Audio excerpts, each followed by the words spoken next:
Good morning fourth class. आज हम हिंदी का रिवीजन करते हैं। जो सिलेबस हमारा प्री मिड टर्म फर्स्ट में आना है वो हो चुका है। हम 17 डेट तक अचानक छुट्टियां हो जाने के कारण हम अपने रिवीजन नहीं कर पाए, तो हम वीडियो से रिवीजन कर लेते हैं। सभी बच्चे स्कूल ऐप में वीडियो देखेंगे और अपना रिवीजन करेंगे, ठीक है। तो हमारी बुक है नव भारती क्लास 4 की। तो हम फर्स्ट लेसन की रिवीजन सवेरा कविता की कर लेते हैं। बस सिर्फ कविता लय से पढ़ना सीखेंगे और याद करेंगे, ठीक है। तो सभी बच्चे कविता पढ़ेंगे। हमारी कविता कौन सी है? फर्स्ट लेसन सवेरा। इसके कवि हैं श्री प्रसाद। तो लय से कैसे पढ़नी है, वैसे तो मैंने क्लास में सबको याद करा रही थी, पर कुछ बच्चों के याद नहीं हुई थी, वो आप साथ साथ बोलकर याद कर लो। और कैसे बोलनी है आपकी एक्टिविटी में सुनी जाएगी।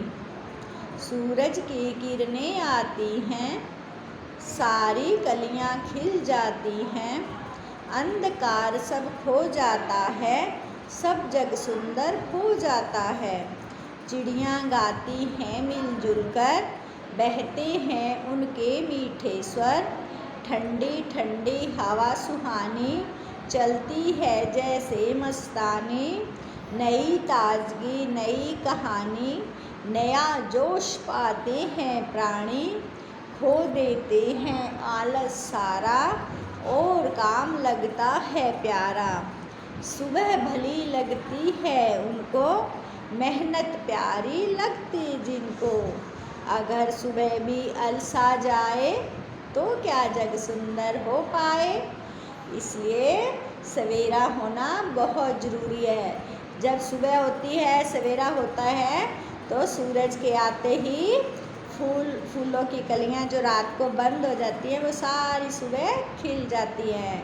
जो रात का अंधकार होता है वो सारा अंधकार सूर्य की प्रकाश से ख़त्म हो जाता है, और रोशनी में सारा जग में दुनिया संसार सारा संसार सुंदर लगने लग जाता है। और सूरज के निकलते ही चिड़ियाँ भी उठ जाती है पेड़ों से, अपने घोंसलों से उठकर ची ची ची ची ची करके सारी मिलजुल कर ची ची करती है। तो ऐसे लगती है कोई गाना गा रही हैं। चिड़ियाँ गाती हैं मिलजुल कर, और बहते हैं उनके मीठे स्वर। स्वर मैंने आवाज़। तो सारी चिड़ियाँ जब मिलकर ची ची करती है तो उनकी सुंदर आवाज़ निकलती है, जैसे कोई गाना गा रही है, मीठा मीठा गाना गा रही है। ठंडी ठंडी हवा सुहानी, चलती है जैसे मस्तानी। और सुबह सुबह के समय में ठंडी ठंडी हवा ऐसे चलती है जैसे कोई मस्त चाल चलने वाली मस्तानी चल रही हो। नई ताजगी नई कहानी, रोज़ हम सारी रात सोकर अपना सारी थकावट उतार कर सुबह उठते हैं तो तरोताज़ा होकर उठते हैं, और उस दिन के लिए नई कहानी नया काम करने के लिए हम आगे अपना काम शुरू करते हैं। नया जोश पाते हैं प्राणी। धरती पर जितने भी प्राणी जीव जंतु रहते हैं वो सब नया जोश पा लेते हैं। खो देते हैं आलस सारा, और काम लगता है प्यारा।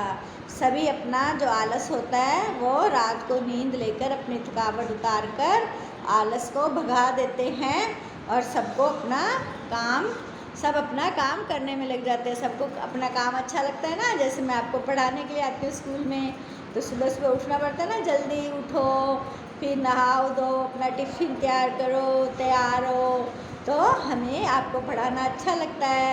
इसी तरह सबको अपना अपना काम अच्छा लगता है, तो अपने अपने काम के लिए सब जाते हैं। सुबह भली लगती है उनको, मेहनत प्यारी लगती जिनको। अब सुबह सुबह अच्छी उनको ही लगती है जो आलसी नहीं होते, जो मेहनत जिनको प्यारी लगती है, जो मेहनत करके सफल होना चाहते हैं, ज़िंदगी की ऊंचाइयों को छूना चाहते हैं, बड़े अफसर बनना चाहते हैं, महान व्यक्ति बनना चाहते हैं, उनको ही सुबह अच्छी लगती है कि कब सुबह हो, कब सुबह उठ के मुझे ये काम करना है, वो काम करना है, मेरे इतने सारे काम इकट्ठे हो रखे हैं, मैंने सारे काम अच्छे से करने हैं, तो वो जल्दी उठ जाते हैं। और जो आलसी होते हैं उनको सुबह अच्छी नहीं लगती, भली नहीं लगती। अगर सुबह भी अलसा जाए जिस तरह हम कभी कभी आलस कर देते हैं ना, उठने का मन नहीं करता, सोचते हैं सोए रहे, यदि ऐसे सूरज भगवान भी सोया रहे, उसको भी आलस हो जाए तो क्या जग सुंदर हो पाए? तो पूरा संसार क्या सुंदर हो जाएगा? क्योंकि सूरज तो सोया पड़ा है, अंधकार हुआ पड़ा है सारी जगह के अंदर, दुनिया के अंदर। अंधकार में कोई काम नहीं करेगा, संसार सुंदर नहीं लगेगा, है ना।